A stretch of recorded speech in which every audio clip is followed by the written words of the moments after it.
Welcome back, Global War 1939. We are moving on to the Germans' fourth turn of the game. Things are heating up, getting pretty exciting, I must say. So, the Italians were super successful in their operations down in Africa, alleviating a lot of pressure from the Germans. So, Lower Egypt is now clear of units. They did have 3 infantry and an armor division. That is gone. That was 100% successful. Cairo, the Italians suicided their bomber to clear out the 2 units that were there. I figured because of the 4, they would have had 3 dice at 5 and 1 at 7 coming back at me. So I figured I could only get 1 shot. And luckily enough, the dice are kind. That we were able to land both hits that we needed. They did kill it like I predicted right away. But that's fine. That's fine. And we, on our Italian turn, they went ahead and purchased 2 transport, one of which we are giving, or the Italians are giving to the Germans as the Kriegsmarine.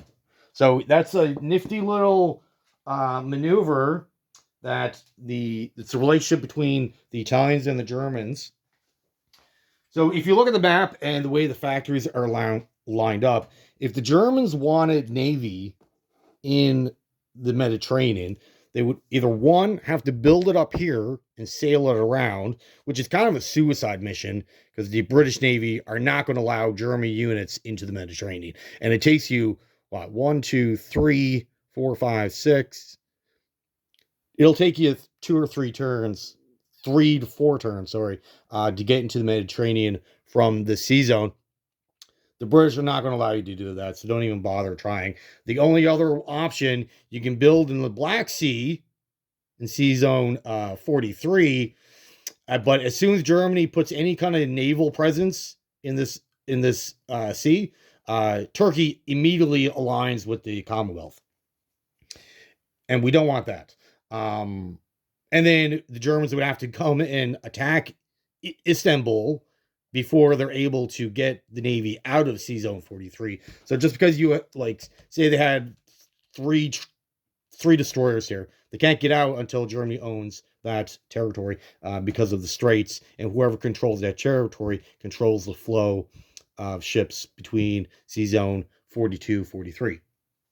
Much like the Cairo, right? Much like Cairo. So right now, the Italians cannot get out of the sea zone, but the British can come in because the British own both sides. As soon as one side or the other captures one side, then it's closed to everyone. You need to own both sides. All right. So we got that all set up. Now let's get into Germany itself and what we're going to do. And another thing about the Kriegsmarine, I should explain. So every unit in the game, you can only use that every unit once, right? So now this is an Italian unit. We're using it on the German turn. So for this entire round, that unit has already been used. So when it comes back to the Italian turn, I won't be able to use that. That is considered to be a German unit. In all intents and purposes, that is a German transport. And then it doesn't convert back to Italian until Germany's next turn. So then the Italians can use it on that next turn. So if this is turn 4, the Italians can't use that again until their 5th turn.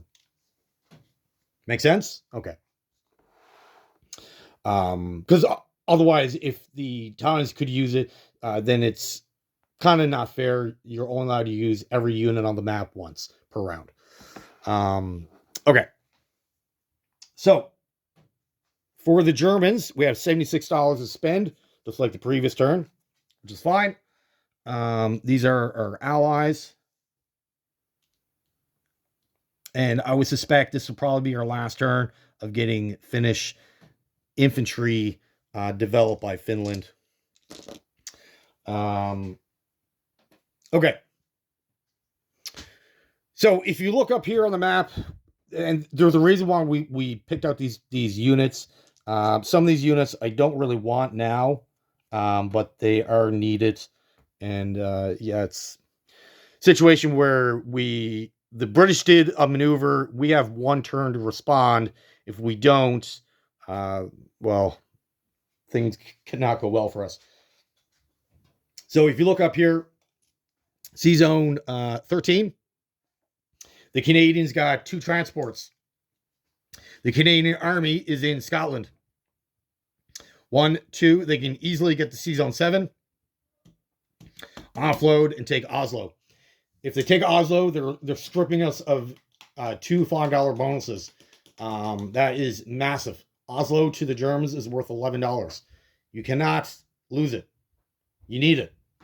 And then I would highly suspect what's going to end up happening is that the Russians in C Zone 23, I suspect they are connected to a naval base. Once Russia joins the war, then they're allowed to use that naval port. They'll go 1, 2, 3, end up in C Zone 7. The battleship, the Canadian fleet will end up there. And then they'll be nice and protected behind the Russian fleet if the Germans decide to come up and strike them with their aircraft.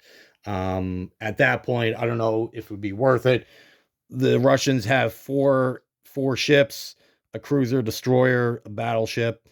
So that's a nice number of hits before we can even start going after. And again, I would assume he would opt to lose his Russian fleet over the British.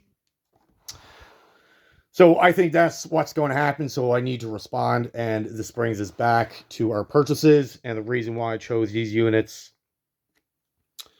Okay, so we have 76 to spend. We are going with our standard 2 Mark IVs, 1 SS Infantry, and 2 Mechanized Grenadiers. We're only allowed to build 1, 2, and 2 of those every round. So we're going to max that out. Comes to a nice even $25. We're going to get 2 artillery for 8, 5 infantry for 15, and the remainder 28 will go on 1 destroyer, 3 transports.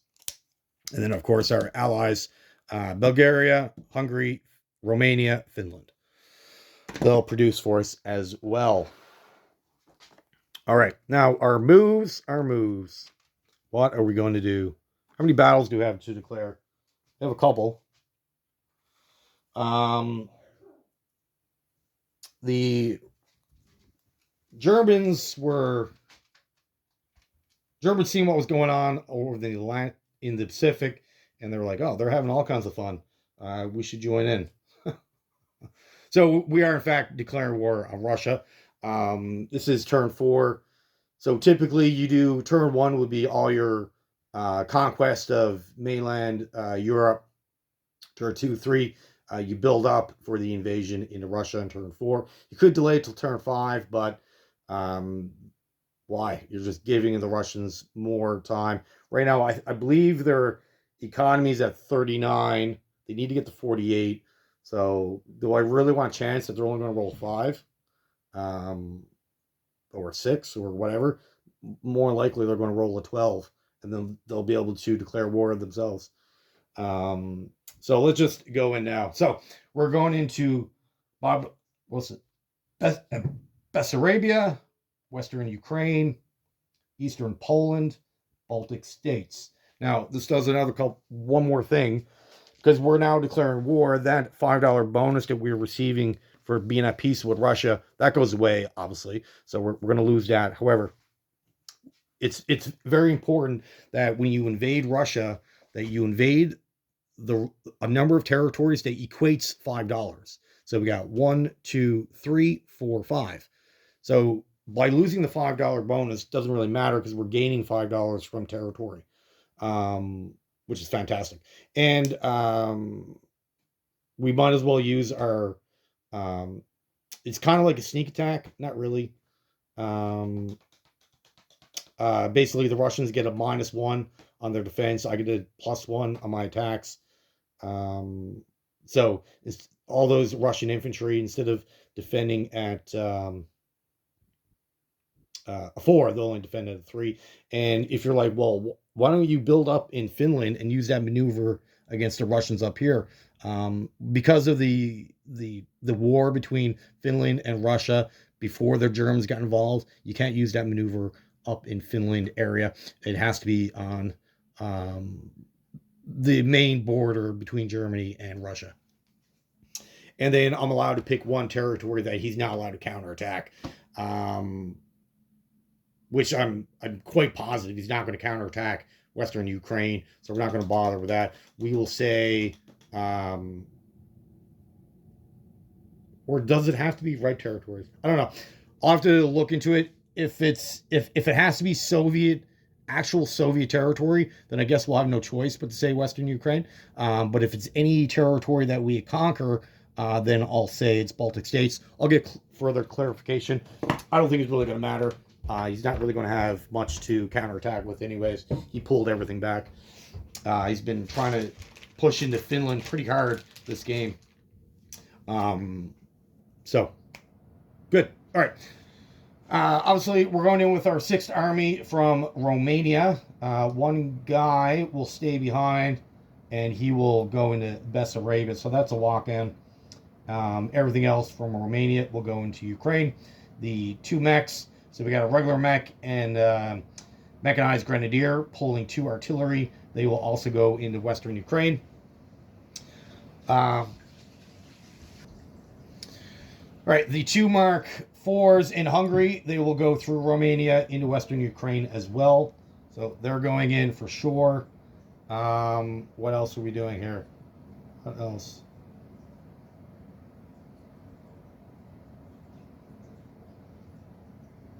And then we'll have a bunch of non-combats after this. Baltic states. Let me see. What are we doing? Baltic states will bring in 1 infantry, mech artillery. In East Poland, we'll bring in an infantry and what are we doing? 2 medium tanks.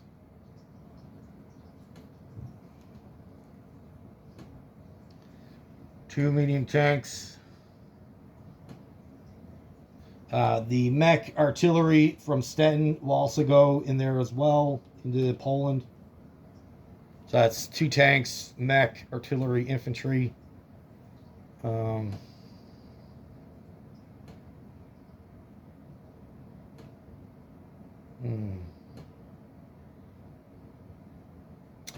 The tank in Yugoslavia will go through Romania into Western Ukraine. So that's another medium tank that'll go in.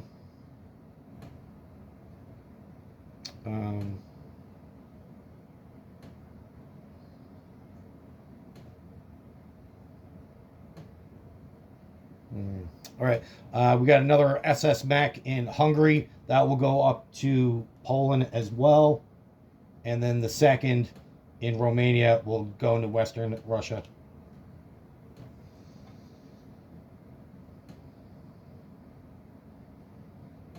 I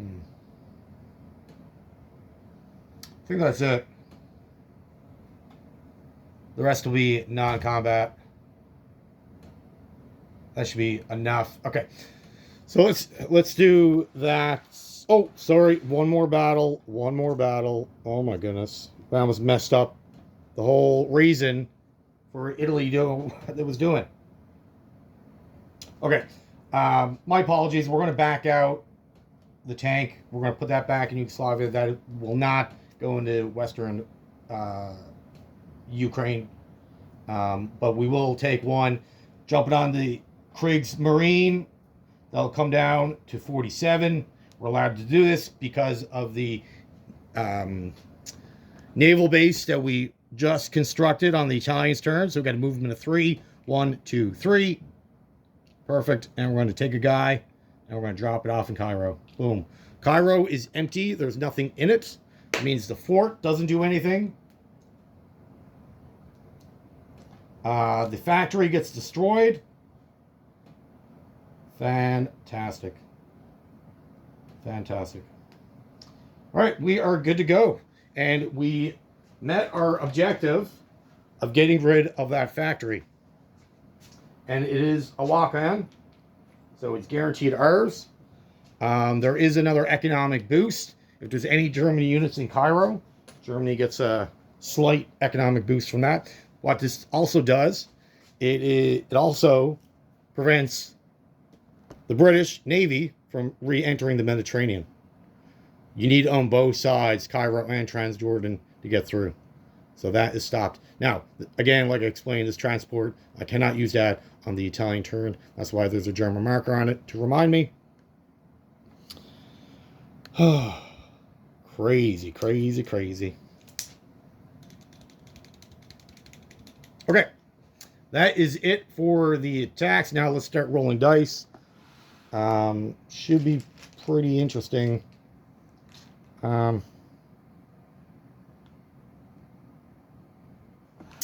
This battle up in Baltic states. Again, my apologies. I should have thought of this much better. No. We'll leave it alone. I've already declared the battles. I'm not going to add to it. I don't want to...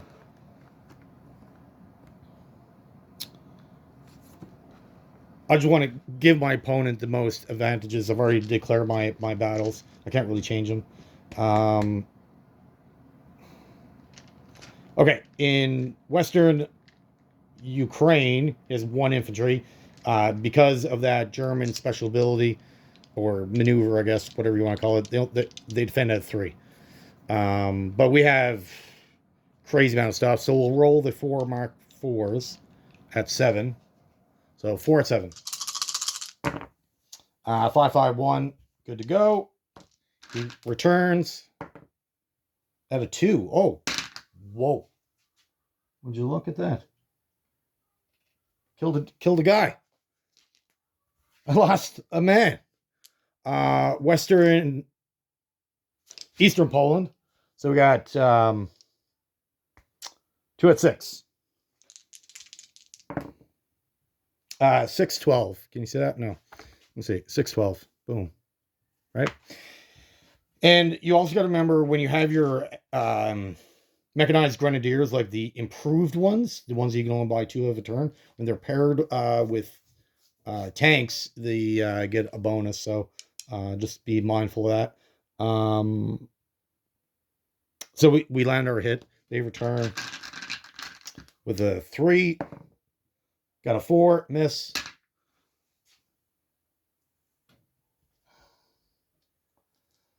All right, that territory goes German.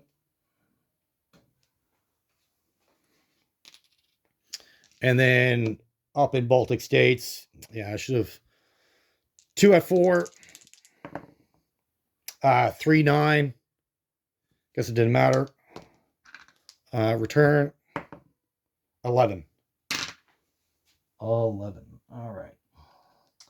Super successful. We lost 1 infantry. They lost 3. But typically, because of that maneuver that Germany has, Russia's fully aware of it. Most games, you're going to see the Russians back off from the border. It kind of negates that whole German ability. But because they have it, they very use it. It's not like Russia's going to stack up a whole army there and just get obliterated. So they usually allow you to come in. But it is kind of like free territory for the Germans. They don't really have to fight for it. They just come in, and they know they're going to get it. So like I explained before, we're going to lose a $5 bonus, but we gained $5 in territory. It was a smart move by leaving a guy in Western Ukraine. It blocked me from taking out Kiev and Crimea on this turn, so I got to do that next turn, which is fine. You sacrifice a guy to save $3. All right, non-combat moves. Non-combat moves. How are we going to set ourselves up for success? All right, so the infantry in Hungary is going to come down to Yugoslavia. We're going to take a guy from Reims and move down to Marseille. We're going to take the medium tank in Western Germany. That's all going to also going to come down to Marseille. The 3 veterans in Marseille will go to Western Germany. Can you see all this? Yes. The bombers will also go to Western Germany. The veteran fighter and tactical will go to Stettin. That's from Helsinki. So that'll give us 5 there. We have a fighter in Rome. Don't need that anymore. That will also go up to Stettin. And we lost a tactical on a fight with the Russians, unfortunately. So we only got 9 planes now, which is fine. What are we going to do with our last 3 tacticals?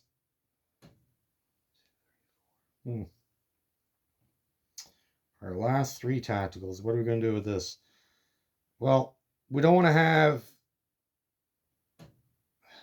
give the Italians all the fun. So these last 3 tacticals we're going to bring down to Alexandria as well. Can you see that? So they were in this territory, 1, 2, 3, 4, and they're going to land in Alexandria.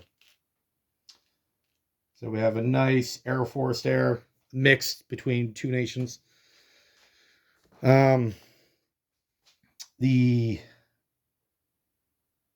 3 infantry in Paris are going to move into Reims. And the AA gun in Reims is going to move into Paris.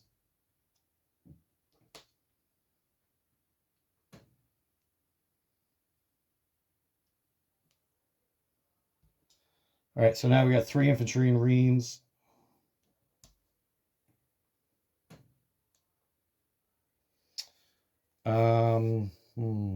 What else are we going to do?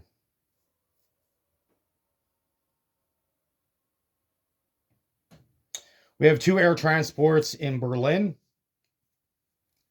And we're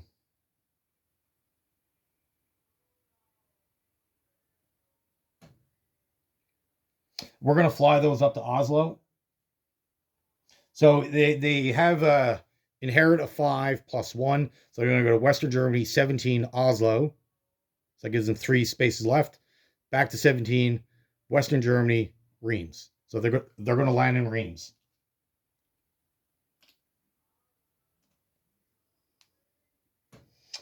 And in fact, everything in Paris is going to back out to Reims, not just the infantry. I should get a card for this, actually. So that's 2 light tanks, a mech, 2 cavalry.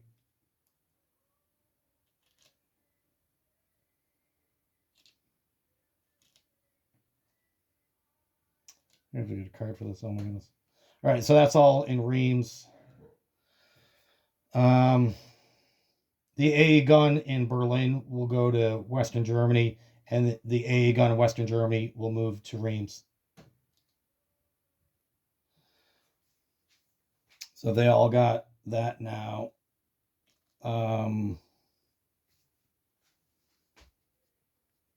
Sweet.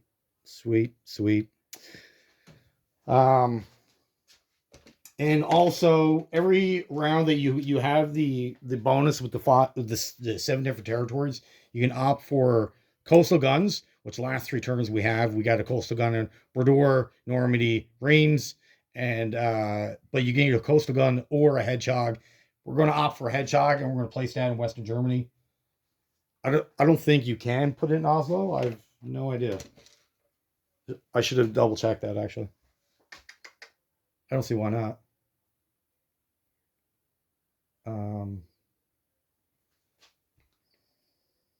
I'll have to double check with TripleCrown, or I'll just read the rules once we're done. But for right now, we'll just have it in Western Germany, I guess.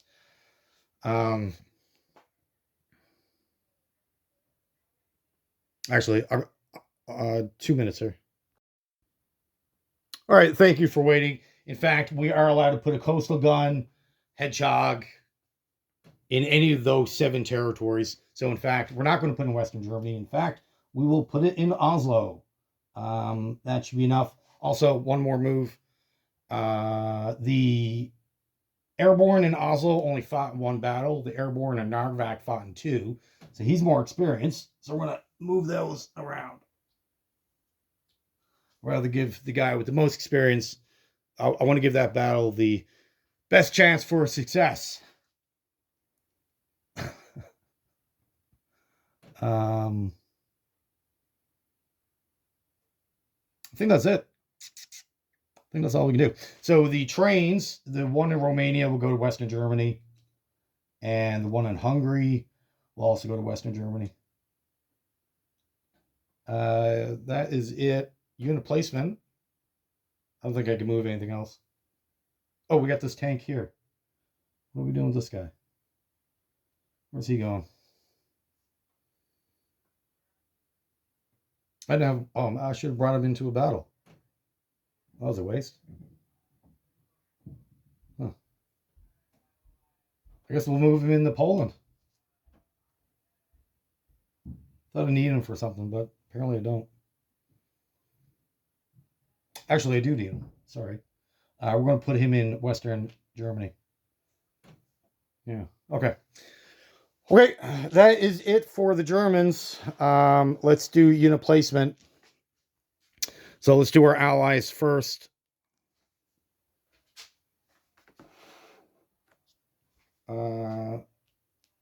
Bulgaria will get the artillery. Romania will get the 2 infantry. Hungary will get the infantry. And like I said before, I suspect this is our last turn getting of the Finns producing a turn. So the money that I'm getting for these is what I accumulated last turn, where we owned all 3 territories. This turn we only own 2. So I think this how this would actually work is that if I keep both territories till my next turn, then I'll have $2 to spend, which obviously you can't. And then if you save another 2, then I'll have enough for a mech or an artillery. I think that's how it works. Either way, I suspect that's our last turn. The 3 transports and destroyer will go into 18. What this kind of does is the only thing that can actually reach 1, 2, 3, 4. The only thing that can actually reach there. Let's see, 1, 2, 3, 4, 5. Yeah. So the Russian planes are in Moscow, 5 spaces away. What this does is he has a sub and a destroyer he can come in, which is fine. And his light bomber can get there too and land safely, I believe. Again, fine. So he'll have 3 units. However, I got 6 scrambles. So if he wants to come in with 3 units to face off against 5 veterans and a tactical and a destroyer, more than welcome. I don't think he will, but you never know. And I just got the destroyer because of that sub, right? Because the planes can't hit subs. So then he was just coming with the sub and auto kill everything. And we're not doing that. Cool. All right.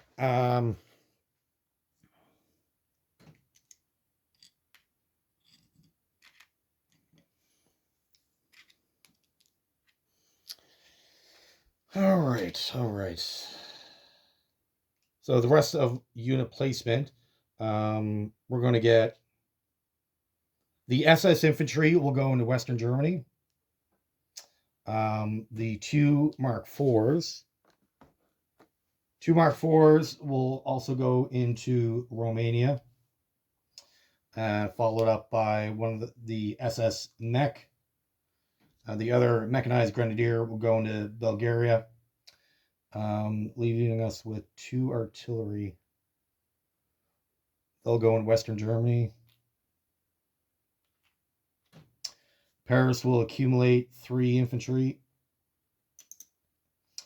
The other 2 infantry will go. We'll go into Hungary. Oh, no. Sorry. Put one in Hungary. The other guy will go into Helsinki. All right. I think that was pretty successful. Pretty good. Pretty good. Okay. So we launched Operation Barbarossa. We took out Cairo, the factory. They're going to retake it. Like, there's no illusion I'm going to hold that. Like, there's one tank. No, that's not going to happen. He has 3 transports. He has a slew of material down here. He has guys in Transjordan, fighters everywhere. He's going to retake Cairo, which is fine. I just want to get rid of that factory. That's all I cared about. Also want to get rid of the fort. That was another thing that I cared about. Because trying to send a whole army against a fort can really hurt you on the first round.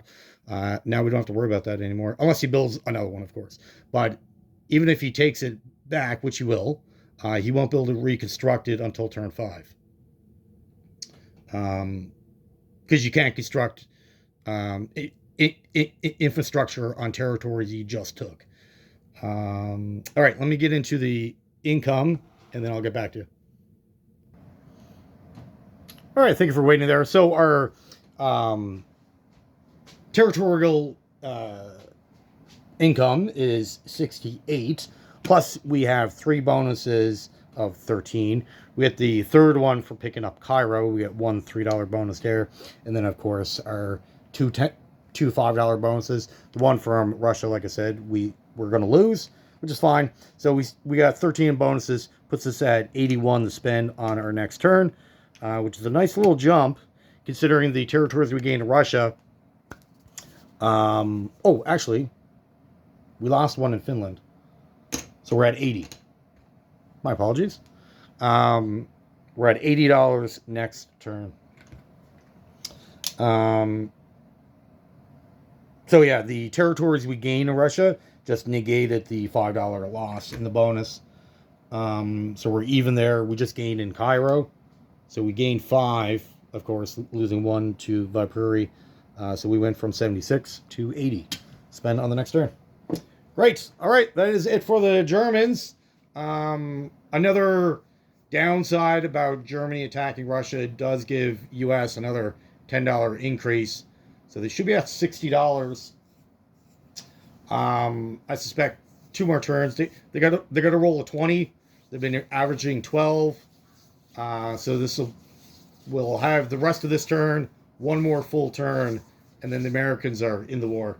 I would highly suspect. All right. Well, that is it for the Germans. Thank you for watching. Have yourself a great day.